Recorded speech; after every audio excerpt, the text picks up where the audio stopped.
Hello dear students, थोडासा gap पडला आपल्या आधीच्या व्हिडिओमध्ये आणि आजच्या व्हिडिओमध्ये. थोडेसे मेडिकल इश्यूज असल्यामुळे I was unable to stand up properly आणि मग त्यामुळे मला हे व्हिडिओ लेक्चर्स घेता आले नाहीत. आता आहे कंपॅरेटिव्हली बऱ्यापैकी उभारता येत आहे. मे बी व्हिडिओमध्ये शिकवत असताना इकडून तिकडे जाताना तुम्हाला ते जाणवेलसुद्धा की अजूनही तितकंसं प्रॉपरली चालता येत नाही आहे. बट तुमची एक्झाम्स पण महत्त्वाचे आहेत, जवळ आलेला आहे. एका स्टुडंटनी खूपच खरमरीत भाषेमध्ये मला मेसेज केलेला होता की काय तुम्ही क्लासेस घेता, आता तुम्हाला यूट्यूब लेक्चर्सची काय गरज वगैरे वगैरे. बट तसं नसतं बाळांनो, काही अडचणी असतात ज्या आपण सांगू शकत नाही. तर लेट इट बी. आता आपण सुरू करूयात. शक्य तेवढा फास्ट मी तुमचा सिलेबस कवर करून देईनच. आज आपण जो पार्ट डिस्कस करणार आहोत इट इज व्हेस्टिजियल ऑर्गन्स, जो आपला थर्ड जो प्रूफ आहे इव्हॉल्युशनच्या प्रोसेसचा तो आहे. नॉर्मली आपल्या बॉडीमध्ये जे ऑर्गन्स प्रेझेंट असतात ते कोणतं ना कोणतं तरी फंक्शन परफॉर्म करत असतात. प्रत्येक ऑर्गनचं युनिक असं फंक्शन असतं. जसं की हाताचं फंक्शन, हार्ट, कुठलाही ऑर्गन तुम्ही घ्या. परंतु आपल्या बॉडीमध्ये असे देखील काही ऑर्गन्स आहेत की जे प्रेझेंट आहेत but they do not perform any specific function. मग तुम्ही म्हणाल ते ऑर्गन्स कशासाठी आपल्या बॉडीमध्ये प्रेझेंट आहेत? तर इव्हॉल्युशनची प्रोसेस होत असताना, आता आपल्याला नंतर बघायचं आहे नॅचरल सिलेक्शन, डार्विनची थिअरी वगैरे. तर ही इव्हॉल्युशनची प्रोसेस होत असताना आजूबाजूला जे एन्व्हायरमेंटमध्ये चेंजेस होत आहेत त्या चेंजेसला दिलेला रिस्पॉन्स म्हणून प्रत्येक लिव्हिंग ऑर्गॅनिझम काय करतो, स्वतःच्या बॉडी म्हणजे फंक्शन्स असतील, स्ट्रक्चर्स असतील, त्याचे हॅबिट्स असतील, याच्यामध्ये चेंजेस घडवून आणतो. For example, if there is plenty of food available, तर मग ते जे ॲनिमल्स आहेत ते कंपॅरेटिव्हली लेझी होतील. जर फूड आजूबाजूला अवेलेबल नाही तर ते फूडच्या सर्चमध्ये इकडे तिकडे मूवमेंट करतील, प्रयत्न करतील टू सर्च द फूड. असे वेगवेगळ्या म्हणजेच एन्व्हायरमेंटल कंडिशन्स काय आहेत आपल्या सराउंडिंगच्या, त्याच्यावरती लिव्हिंग ऑर्गॅनिझमचे बॉडीचं स्ट्रक्चर, फंक्शन्स. तुम्ही बघा, जे डोंगराळ भागात राहतात ते माणसं एकदम काटक असतात. कित्येक किलोमीटर ते सहज अगदी न थकता न दमता चालतात, पळतात, कसेही काट्याकुट्यातनं, दगडातनं. ते जर आपल्याला सांगितलं तर ते आपल्याला जमणार नाही. मग हे एक आपण उदाहरण बघू शकतो की जिथं तुम्ही ज्या भागामध्ये राहता तिथल्याप्रमाणे तुम्हाला स्वतःमध्ये बदल घडवून आणावे लागतात. आणि मग हे बदल घडवून आणताना आपल्या बॉडीमधले काही ऑर्गन्स जास्त चांगल्या पद्धतीनं डेव्हलप होतात, व्हेअरॅज काही ऑर्गन्स त्यांचं फंक्शन हळूहळू निकामी होत जातात. म्हणजे त्याची काही खूप गरज लागत नाही ते फंक्शन्स त्या पर्टिक्युलर ऑर्गनचं. आणि मग कालांतराने आफ्टर सेव्हरल जनरेशन्स ते ऑर्गन्स हे आपल्या बॉडीमध्ये तर प्रेझेंट राहतील पण ते कुठलंही फंक्शन परफॉर्म करणार नाहीत. त्याच्यानंतर कित्येक मिलियन इयर्स नंतर हे ऑर्गन्स आपल्या बॉडीमध्ये मे बी प्रेझेंट पण नसतील. मग अशा प्रकारचे ऑर्गन्स की जे आपल्या बॉडीमध्ये आहेत but they do not perform any specific function, त्यांना म्हणायचं व्हेस्टिजियल ऑर्गन्स. ह्याची डेफिनिशन काय लिहूयात? तर these are degenerated or underdeveloped organs.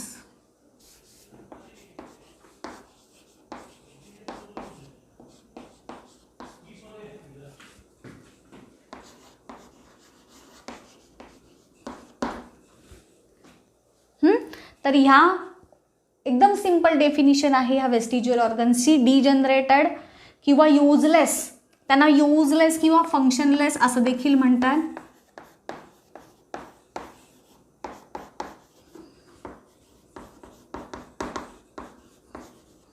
की जे आपल्या बॉडीमध्ये प्रेझेंट आहेत but they do not perform any specific function. आता हे ऑर्गन्स जर आपल्या बॉडीमध्ये युजलेस असतील तरीसुद्धा अदर ॲनिमल्समध्ये ते फंक्शनल असतात.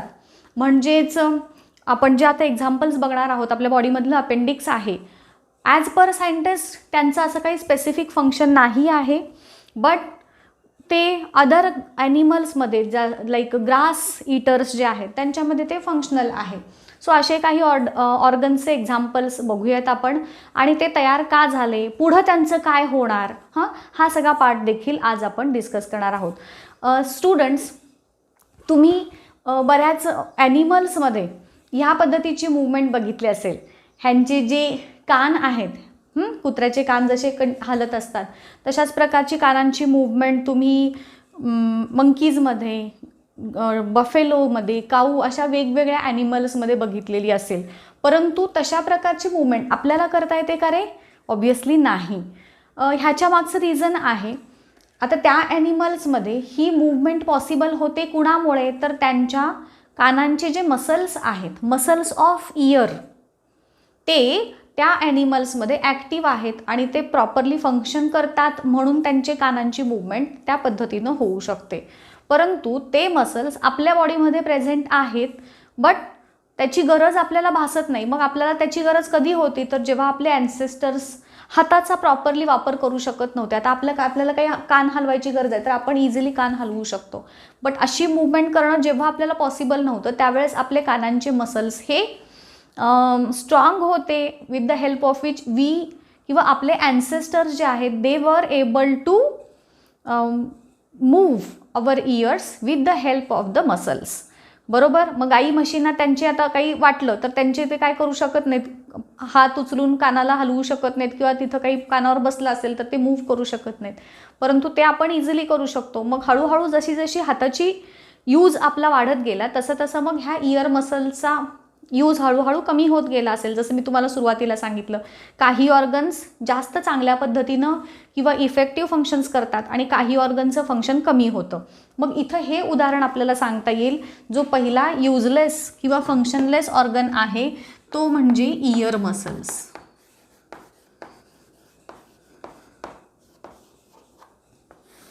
आता हा ऑर्गन फंक्शनल कोणामध्ये आहे? तर फंक्शनल इन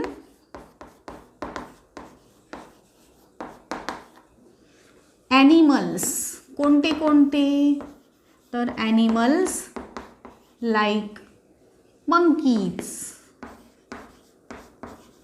किंवा cows for movement of year.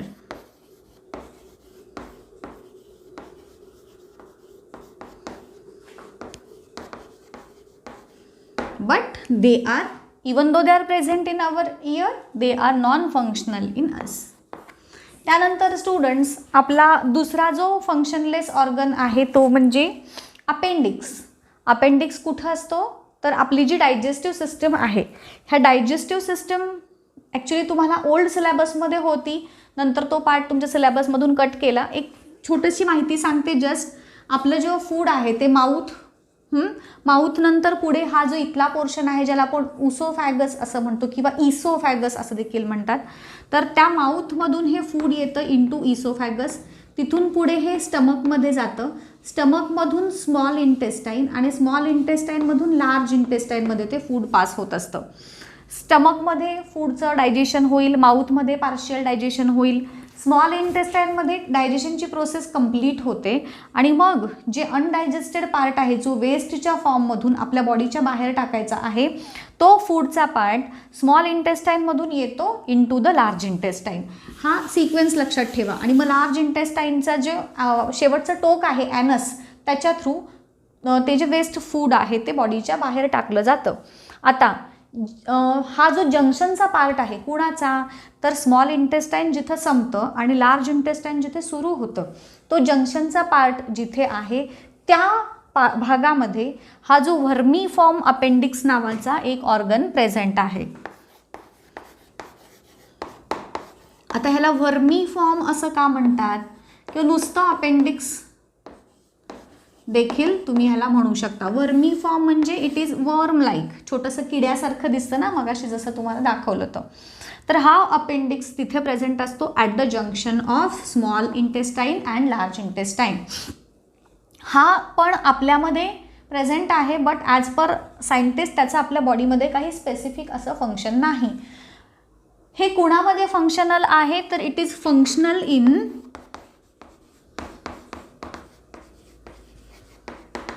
बघ अगेन ग्रास ईटर्स जे आहेत, स्पेसिफिकली ग्रास ईटर्स जे हर्बीवोर्स आहेत ना, तर त्यांच्यामध्ये फंक्शनल आहे. कशासाठी? तर हे जे ग्रास किंवा जे प्लांट बेस्ड फूड आहे ते जेव्हा रॉ फॉर्ममध्ये खाल्लं जातं तर त्याच्यामधला जो महत्त्वाचा कॉन्स्टिट्युएंट आहे, आपण शिकलोय प्लांटची सेल वॉल आहे, it is made up of substance which is called as a cellulose. शिकलोय की नाही आपण. तर हे जे ग्रास आहे किंवा प्लांट्स आहेत त्याचा जो महत्त्वाचा पार्ट आहे सेल्युलोज, तो जेव्हा आपण खातात, म्हणजे हे ग्रास इटर्स आहेत किंवा आपले ॲन्सेस्टर्स जेव्हा खात होते in the form of a raw food न शिजवता, तर त्यावेळेस त्याच्यामधले असणारा सेल्युलोज हा जो मटेरियल आहे तो कंपॅरेटिव्हली हार्ड टू डायजेस्ट असतो, पटकन डायजेस्ट होत नाही. मग माउथमध्ये, स्टमकमध्ये, इंटेस्टाईनमध्ये फूडचं जे डायजेशन होतं इट इज केमिकल डायजेशन. त्याच्यावरती वेगवेगळे केमिकल्स, एन्झाईम्स हे सिक्रेट केले जातात आणि मग त्याच्या थ्रू ते फूड सिम्पल फॉर्ममध्ये कन्वर्ट केलं जातं. ह्या सेल्युलोजच्या डायजेशनसाठी अपार्ट फ्रॉम केमिकल्स अजून एक प्रकारचं डायजेशनची आवश्यकता असते, ज्याला म्हणतात बॅक्टेरियल डायजेशन.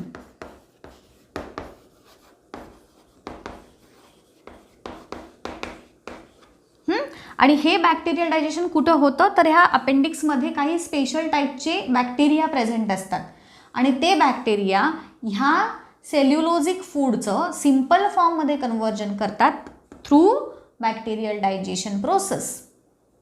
आणि मग ह्यासाठी हे म्हणजेच कुणासाठी, तर हे काय म्हणतो आपण सेल्युलोज फूड आहे त्याचं प्रॉपर डायजेशन होण्यासाठी अपेंडिक्स हा यूजफुल असतो किंवा फंक्शनल असतो इन ग्रास इटर्स. नंतर जेव्हा आपले ॲन्सेस्टर्स, म्हणजे आपण पूर्वीसुद्धा कच्चं फूड खात होतो बरोबर, मग त्याच्यानंतर आगीचा शोध लागला आणि मग त्यांना असं कळलं की फूड शिजवून खाल्ल्यानंतर ते टेस्टी लागतं. मग हळूहळू आपण कुक्ड फूड यूज करू लागलो आणि मग जसं जसं आपण अन्न शिजवून खायला लागलो तसा तसा ह्या बॅक्टेरियल डायजेशनची प्रोसेस जी आहे फॉर डायजेशन ऑफ सेल्युलोजिक मटेरियल त्याची जास्त गरज वाटेनाशी झाली आणि मग हा अपेंडिक्स जो आहे तो फंक्शनलेस बनला. परंतु स्टुडंट्स बरेचदा आपण कच्चं म्हणजे सॅलडच्या फॉर्ममध्ये वगैरे फूड खातो, सो त्याच्यासाठी देखील काही प्रमाणात ह्या बॅक्टेरियल डायजेशनची हेल्प होत असणार आहे. काही सायंटिस्टच्या मते अजूनही हे अपेंडिक्स आपल्या बॉडीमध्ये थोड्याफार अमाऊंटमध्ये का असेना फंक्शनल आहे, बट मेजॉरिटीली हे फंक्शनलेस आहे असं मानलं जातं. So it is functional in grass eaters. कशासाठी? For bacterial digestion of cellulose. आणि मग आपल्यामध्ये त्याची गरज लागत नाही. त्यानंतर तिसरा जो आहे तो म्हणजे कॉक्सिक्स. आता ह्याचा उच्चार कॉकिक्स, कोकस असं काही पण करायचं नाही, तर कॉक आणि सिक्स हे दोन वर्ड्स यूज करून किंवा एकत्र करून काय होईल तर कॉक्सिक्स बरोबर असा उच्चार करायचा ह्याचा. आता हे कॉक्सिक्स म्हणजे काय आहे? कॉक्सिक्स इज नथिंग बट आपल्या बॉडीमधलं जे माकड हाड आहे किंवा ज्याला टेल बोन म्हणतो आपण, त्याचाच हे दुसरं नाव आहे कॉक्सिक्स. कॉक्सिक्सलाच टेल बोन असं देखील म्हटलं जातं. आता ह्याच्या नावातच ह्याचं फंक्शन दडलेलं आहे. जेव्हा आपल्या ॲन्सेस्टर्सना शेपूट होतं तर तेव्हा ती शेपूट ज्या बोनला अटॅच होती ते म्हणजे हे टेल बोन किंवा ज्याला कॉक्सिक्स असं म्हणतात. तुम्हाला ह्या डायग्रॅममध्ये दिसत असेल आपला व्हर्टेब्रल कॉलम आहे, त्याच्या सगळ्यात शेवटी जो पार्ट आहे which is made up of fusion of 4 bones, 4 बोन्सचं फ्युजन होऊन हा कॉक्सिक्स किंवा टेल बोन जो आहे तो बनलेला आहे. जिथे काय होती, आधी आपल्याला शेपूट अटॅच होती, नंतर शेपूट आपली गळून गेली, त्याचं फंक्शन कमी झालं, जसं जसं झाडावरती राहणं हे कमी झालं, मग त्यांना त्या शेपटाची गरज लागली नाही. हळूहळू त्या शेपटीचा आकार कमी कमी होत होत नंतर कालांतरानं ती शेपूट नाहीशी झाली, परंतु ती शेपूट ज्या बोनला अटॅच होती ते बोन मात्र आपल्या व्हर्टेब्रल कॉलममध्ये अजूनही आहे. सो हे कुणामध्ये फंक्शनल आहे? मग मी फंक्शनल इन मंकीज किंवा ज्यांना टेल बिअरिंग ॲनिमल्स म्हणूयात आपण, ज्यांच्यामध्ये शेपूट आहे त्या सगळ्यांच्यामध्ये हे टेल बोन असणार. कशासाठी? For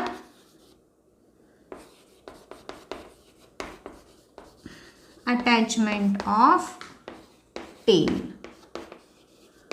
got it?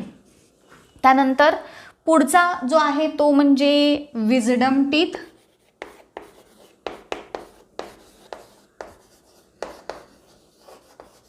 ज्याला आपण अक्कल दाढ असं म्हणतो.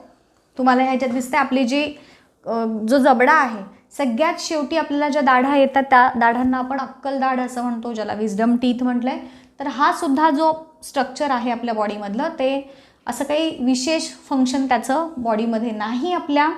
अगेन मग हे फंक्शनल कधी होतं तर जेव्हा आपण आपले ॲन्सेस्टर सेल्युलोजिक फूड खात होते तर त्याचं प्रॉपरली च्युईंग करून त्याला सिम्पल फॉर्ममध्ये कन्व्हर्जन करण्यासाठी म्हणून ह्या विजडम टीथचा उपयोग होता. आता त्याचा सेल्युलोजिक मटेरियलच्या डायजेशनसाठी यूज होत नाही.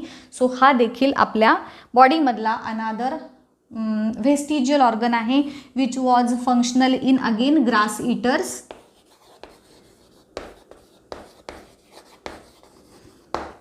आणि आता तो नॉन फंक्शनल आहे. हे एकूण 4 फंक्शनल व्हेस्टिजियल ऑर्गन झाले. अजूनही 2 आहेत, जसं की काही सायंटिस्टच्या मते आपल्या बॉडीवरती असणारे जे हेअर आहेत ते देखील नॉन फंक्शनल आहेत. अदर ॲनिमल्समध्ये त्यांचा यूज प्रोटेक्शन किंवा इन्सुलेशन पर्पजसाठी म्हणजे थंडीपासून संरक्षणासाठी वगैरे होतो, परंतु आपल्या बॉडीमध्ये ते हेअर असा काही स्पेसिफिक रोल परफॉर्म करत नाहीत. सो आपल्या बॉडी हेअर हा देखील काही सायंटिस्टच्या मते हे फंक्शनलेस आहेत. अदर ॲनिमल्समध्ये ते इन्सुलेशन म्हणजे थंडीपासून वगैरे संरक्षण करण्यासाठी त्याचा यूज होतो, परंतु आपल्यात नाही. अजून एक राहतो that is nictitating membrane. Nictitating उच्चारावरून स्पेलिंग तयार करायचं, मेम्ब्रेन. आता हा कुठं पार्ट असतो तर it is present in the eyes. ह्यालाच थर्ड आयलिड असं देखील म्हटलं जातं, किंवा अजून एक ह्याचं कॉम्प्लिकेटेड की थोडंसं सायंटिफिक असं नाव आहे प्लिका सेमिल्युनारिस. आता हा पार्ट काय आहे तुम्हाला इथे एक छोटीशी मी व्हिडिओ क्लिप दाखवते. हा जो बर्ड दिसतोय ह्या बर्डच्या डोळ्याच्या वरती एक मेम्ब्रेन आलेलं दिसतंय, ते मागं होईल, पुढं जाईल, मागं होईल. तर ते मेम्ब्रेन हे म्हणजे त्यांच्यामध्ये असणारं हे निक्टिटेटिंग मेम्ब्रेन आहे. मग हे निक्टिटेटिंग मेम्ब्रेन आपल्या बॉडीमध्ये कुठं आहे तर तुम्हाला ही जी डायग्राम दिसते आपल्या डोळ्याच्या पुढे हा जो पार्ट असतो थोडासा गोल पार्ट असतो, इथं हात लावल्यानंतर जो जाणवतो त्याच्या पुढं असलेले थोडासा आउटग्रोथ दिसते बघा. ह्या डायग्राममध्ये तुम्हाला क्लिअर दिसत असेल. सो ही जी स्ट्रक्चर आहे त्याला म्हणायचं निक्टिटेटिंग मेम्ब्रेन. आता हे कुणामध्ये फंक्शनल आहे तर it is functional in amphibians,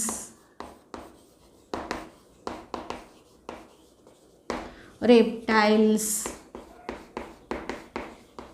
birds या सगळ्यांच्यामध्ये अशा प्रकारचं निक्टिटेटिंग मेम्ब्रेन दिसून येईल की जे कशासाठी आहे फॉर प्रोटेक्शन ऑफ आईज.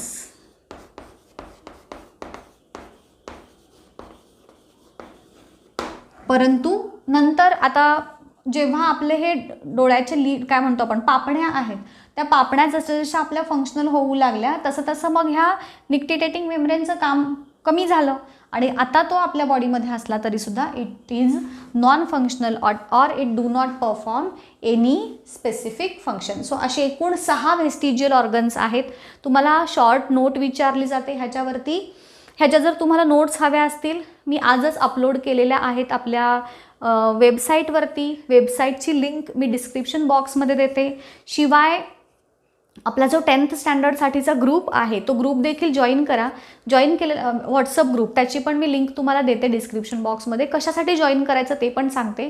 तुम्हाला ज्या नोट्स आहेत आता त्या प्रत्येक नोटची मी एक लिंक बनवली आहे चॅप्टर वाईज असेल जी, तर ते तुम्हाला शोधायला सोपं पडतं. प्रत्येक वेळेस तुम्ही वेबसाईट ओपन करणार मग शोधत बसणार, ह्यापेक्षा तुम्हाला मग ग्रुपवरती गेलात पटकन शोधलं, कारण त्याच्यामध्ये बाकी डिस्कशन्स काही होत नाहीत. त्यामुळे मटेरियल सापडणार नाही किंवा कुठं गेलं शोधायचा हा प्रश्न पडणार नाही. जसं जसं मी नोट्स अपलोड करत जाईन त्याची लिंक तुम्हाला आपल्या व्हॉट्सअप ग्रुपवरती मी पाठवत जाईन सो दॅट तुम्हाला ते शोधायला पण इझी पडेल. सो ह्याच्यावरती नोट्स कशा विचारल्या जातील व्हेस्टिजियल ऑर्गन्स, तुम्हाला 5 मार्कांचा पण एक प्रश्न आहे बघा एक्सरसाइजमध्ये, की डिफाईन व्हेस्टिजियल ऑर्गन्स आणि ह्युमनमध्ये असे कोणते व्हेस्टिजियल ऑर्गन्स आहेत की जे अदर ॲनिमल्समध्ये फंक्शनल आहेत, असा प्रश्न एक विचारलेला आहे. सो त्याचं उत्तर हे ह्या पद्धतीनं तुम्ही लिहिलं पाहिजे. आधी व्हेस्टिजियल ऑर्गन्सची डेफिनिशन सांगितली आणि मग प्रत्येक ऑर्गन जो कुणामध्ये फंक्शनल आहे आणि आपल्यामध्ये असूनसुद्धा नॉन फंक्शनल आहे, ही पूर्ण माहिती त्या उत्तरामध्ये लिहिणं एक्सपेक्टेड आहे. ऑड वन आउटसारखे क्वेश्चन, फिल इन द ब्लँकसारखे क्वेश्चन्स किंवा को रिलेशन, मॅच द पेअर अशा प्रकारचे 1 मार्कचे क्वेश्चन्स देखील ह्याच्यावरती विचारले जातात. हमखास परीक्षेमध्ये ज्याच्यात प्रश्न येतात त्या अनेक क्वेश्चन्सपैकी हा एक क्वेश्चन आहे. सो होपफुली हा पार्ट तुम्हाला क्लिअरली समजला असेल.